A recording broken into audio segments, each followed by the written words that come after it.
This video will show you how to set up and use Google Classroom as a teacher. To access Google Classroom, first sign into your Google account.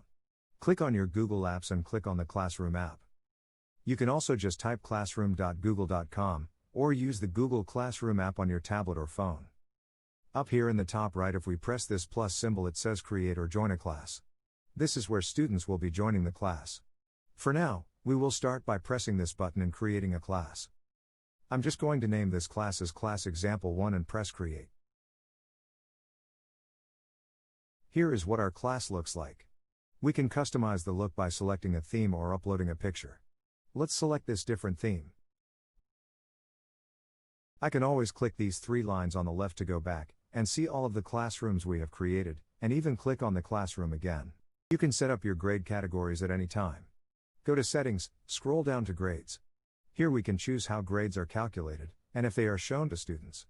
You can choose to add a grade category and a default number of points. I usually keep this at 100 points. Setting up grade categories will make it easy to select which category the grade belongs to later when we grade assignments. You will want to do this if you teach more than one subject with this class.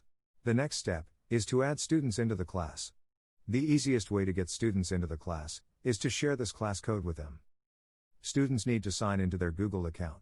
Click the classroom, then the plus symbol, Join Class, and enter this code.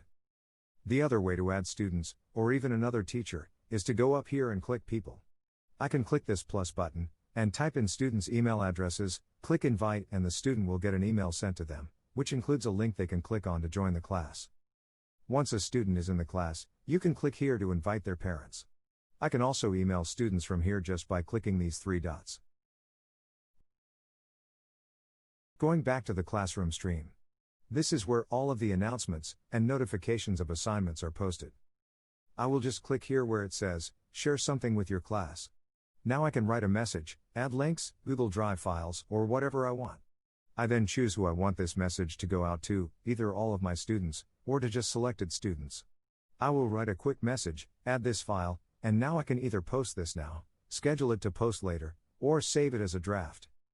Now that this is posted, students can view it. They can also add comments, or post their own messages. A teacher can delete student posts and comments, mute them, or turn off the ability for all students to post or delete. You can do this by going to Settings here, go down to General, and End in Stream, change who can post and comment. Let's look at Classwork. Here is where we will post any materials, or assignments. Click the Create button now. I like to have a set topic. Just for student resources, so I will create that. When I am posting material, I like to organize it by subject and week. So I will create another topic that says language, and week 1, for example. Let's add things into these topics.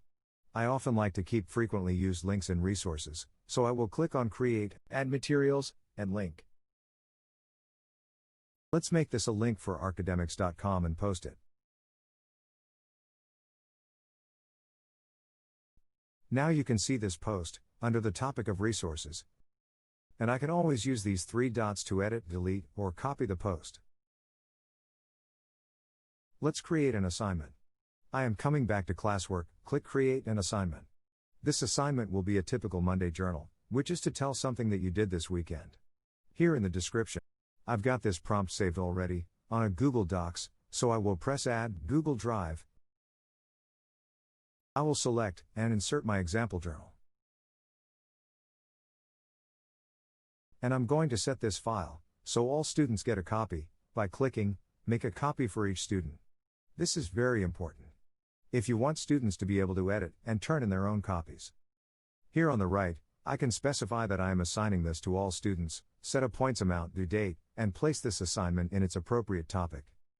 Now that we have created an assignment, let's quickly look at the rubric feature. When I press the rubric button, I see that I can create a new rubric, reuse one I made before, or import one from Google Sheets.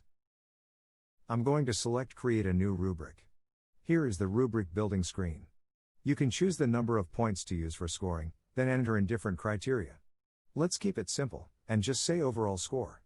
You can of course, have different criteria, such as convention, spelling, word count, or anything else you want.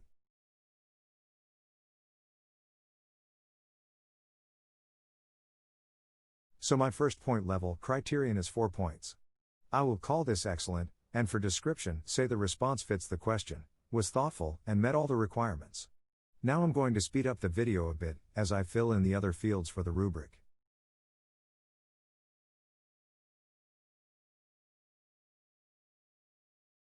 There you have it. A sample rubric for this type of assignment. Now let's take a look at what the student sees.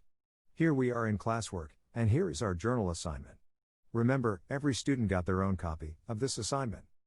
So I'll click on into this assignment, and as you can see, students can type directly into this document. When they are done, they can hit the Turn In button. Now they click Turn In again, and that submits the document to the teacher. Students also have the ability to unsubmit the assignment. Before submitting an assignment, students can add other documents to the work they want submitted. And right over there, they can send comments to the teacher. Coming back to the teacher view. Here I am in Classwork, and as you can see, it says one student turned in this assignment. I can now click on the number 1 to see who turned it in.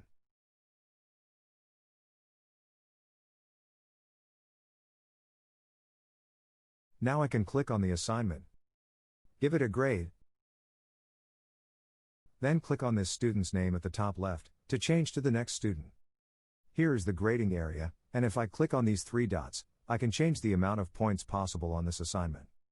I can add comments about the assignment here, or even add to a comments bank to easily give comments in the future. When I have given the student a grade, I can press return, and this will return the graded assignment to the student. I can now click on People to see which assignments were turned in, the grade, and missing assignments. Lastly, I can click on Grades to see all of the graded work for the class. If you found this video useful, please press like and subscribe if you haven't already done so.